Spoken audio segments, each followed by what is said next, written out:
my name's Adrienne and I make What's for Dinner videos. If you need dinner ideas and dinner motivation to cook more for your family, I got you covered. Hit that subscribe button and become part of mine. Today, I've got a whole bunch of delicious, easy, budget-friendly recipes for you, and I hope you enjoy them. I'm starting out with my cheesy chicken enchiladas. Here is a look at my ingredients. I've got some pre-cooked chicken, enchilada sauce, some vegetable oil for frying, Monterey Jack cheese, corn tortillas, and some sharp cheddar cheese. Let me show you how I put it together. I start by heating some vegetable oil in a large cast iron skillet, and I'm going to cook each tortilla for about 10 seconds on each side and then dredge it in my enchilada sauce and reserve it to a plate, and I'm going to repeat this process until the entire package of tortillas is done.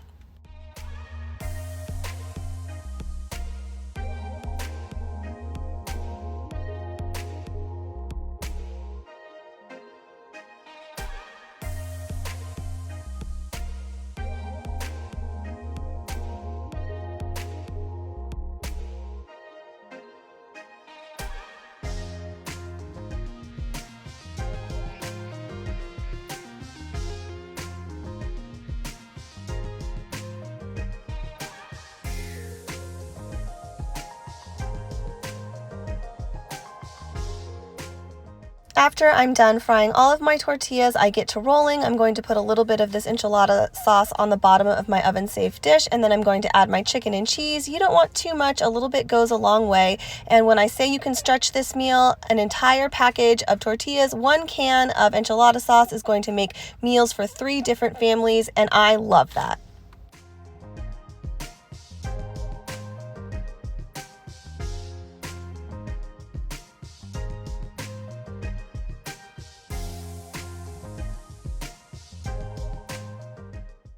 To add an extra pop of flavor, I'm going to season up my cheese. I only put cheese on my husband's side because I don't eat cheese, but I am going to season up his with some Mexican oregano, smoked paprika, garlic, and some cumin, and this really sends this meal over the top.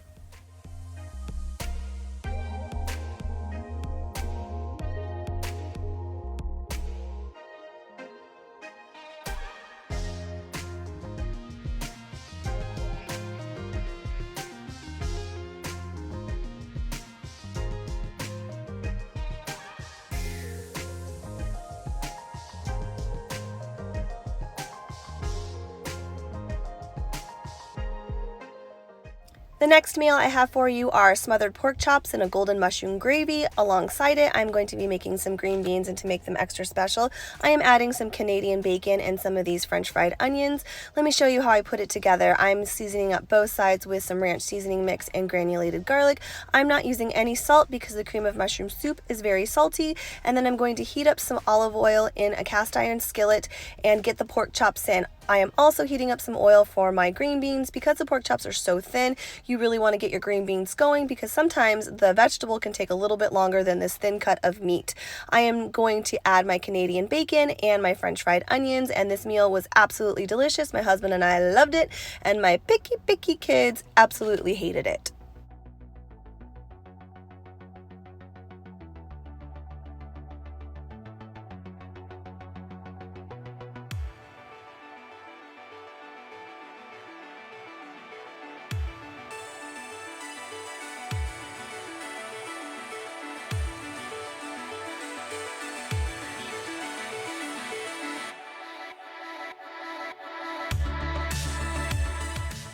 My next recipe is from Tamara over at Southern Wife Everyday Life, and this is her honey bun cake. Here is a look at the ingredients. This was so easy to put together, absolutely delicious, and my picky kids, well, one of my picky kids, Claire, my daughter, really liked this, and this could be considered a dessert, but we actually used it as a coffee cake in the morning with coffee and tea, and this was absolutely delicious. I will have the link to her video where she makes this in my description box below.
My last recipe is my seasoning for my blackened chicken that I'm going to turn into a big chicken salad. Here's a look at my seasonings. I've got salt, pepper, ranch seasoning mix, granulated garlic, smoked paprika, cumin, and in that little Tupperware is some chili powder. I'm going to season up very heavily on both sides this chicken, and then I'm going to get it in a bag and let it marinate in my fridge for about 4 hours, and then I will get it into a cast iron skillet. I will cook it on both sides until it's nice and browned, add a little bit of chicken stock, and then let it cook for about 10 minutes until the internal temperature reads 165, and then I'm going to let it cool, and I'm going to chop up a whole bunch of delicious veg, and we're going to have a nice big salad with some delicious garlic bread for dinner tonight.